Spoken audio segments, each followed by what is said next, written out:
Hello, Anomaly here, and welcome to another Mistweaver commentary video.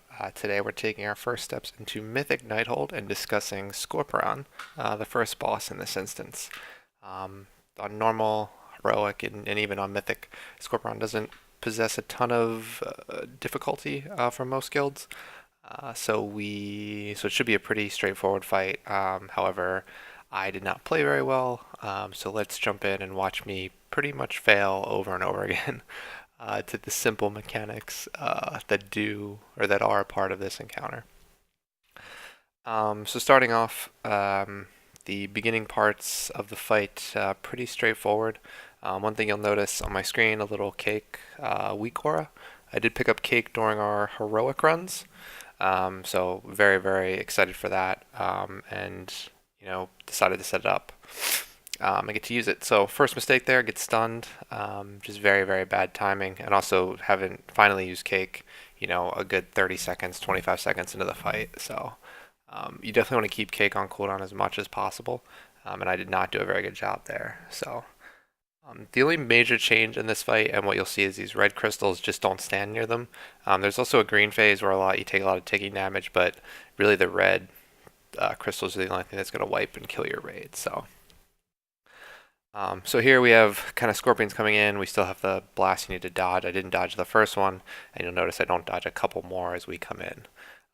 One thing I will change, or would change, or have changed, sorry, on this fight is that, I kind of pop Chi really early.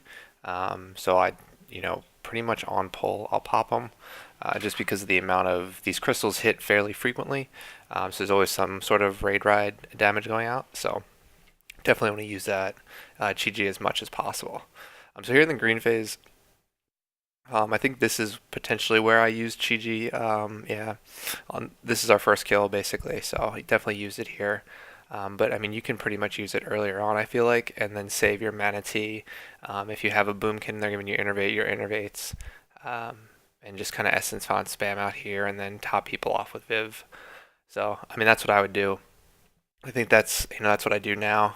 Just with our first kill, this was we kind of saved a lot of healing cooldowns and things like that for this green phase, thinking it was a little bit more difficult than it was going to be. So so yeah, so that's kind of the difference. The other thing is always kind of get behind a shard, don't get knocked back. Additional scorpions just kind of slow down the fight in general. So here, throwing out more essence fonts as the raid is taking damage. Again, get clipped there. This is kind of something you can't have happen specifically as a healer. It's just super poor play on my part to get clipped. That's two times I've gotten hit out of probably only 6 or 5 different blasts. So not a very good percentage. That right there was definitely a wasted essence font. No need to really cast it there since there wasn't a ton of raid damage going out. So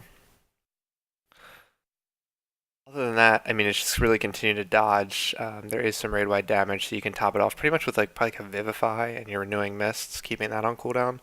The rest of the healers, like our Druid, pretty much blanket covers the rest of the raid as needed. So let's get behind a broken shard there and just get out of the red swirlies. You can take one of them if you'd like, but try and minimize the total amount of damage you're taking. So again, I pop Mana Tea here. Don't really use it for a ton of essence fonts. I thought some Vivifies inside of it too, and again get clipped, not really watching where the boss is pointed, and getting stunned going into a green phase is not very good. Luckily, I take healing elixirs, and I don't know if you noticed, but they did proc. I think both of them proc, maybe at least one of them proc there to kind of keep me up. So from here, just kind of using Vivifies, I blindly, or I don't know if I cast one under TFT there, so it was good.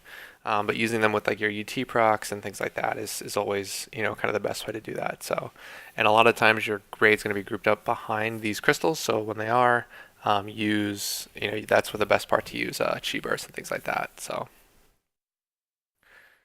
if I'd used my Chi earlier, as you can see, it's only about 20 seconds left. I definitely could have used it again for this phase, and as we take a ton of damage here. Luckily, we're going into the vulnerability, so there's not a lot of damage going in after that, but if we didn't get that lucky, it probably would have been a lot scarier from a raid perspective. So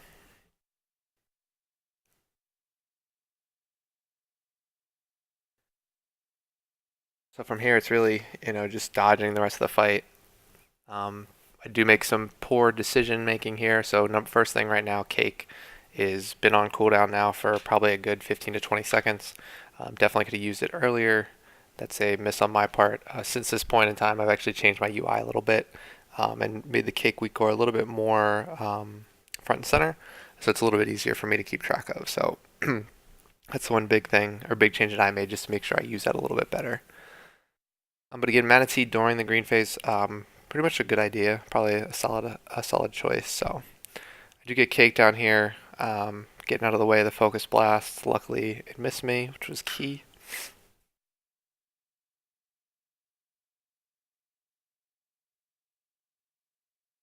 Yeah, I'll see the tank there. He got really low for some reason. I don't know what our raid's doing, to be honest with you. Just keeping Essence Fonts. We're doing this has been off cooldown for a while. Finally use it there, which is good. But getting a few more Essence Fonts. I have plenty of mana. The boss is at 7%. Probably can use it a little bit more aggressively. I don't know why I didn't, but played it a little bit safe. So here's where I get really bad positioning. I don't move after the boss turns. Ended up getting slashed 3 times and dying along with our tank. We luckily had a battle res. We were able to get up our off tank, and he tanked the rest of the boss, but that was just poor positioning. I mean, throughout the fight, I think that's the key issue that I had was just positioning myself, and really it's the simple stuff, right? It's like the heroic and normal mechanics, which is dodging the focus blast and don't sit in front of the boss. Luckily, our raid had it low enough that we were able to kill it even with a lot of people dead there at the end, but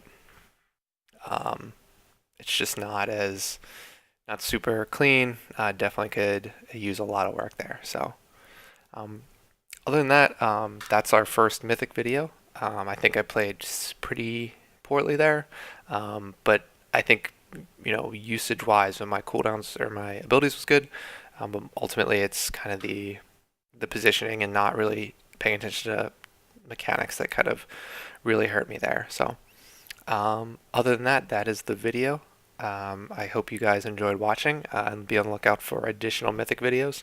I should have, we've gotten, I guess, 3 bosses down so far. So you'll see kind of Chromatic Anomaly and then Trilliax coming up shortly. So thank you very much, guys, for watching. And if you do have any questions, comments, or anything you want to check out, use the comments below. You can also check out the Monk Discord, Peak of Serenity. Links will be in the description. And other than that, thank you very much, and I hope you guys have a great day. Thank you.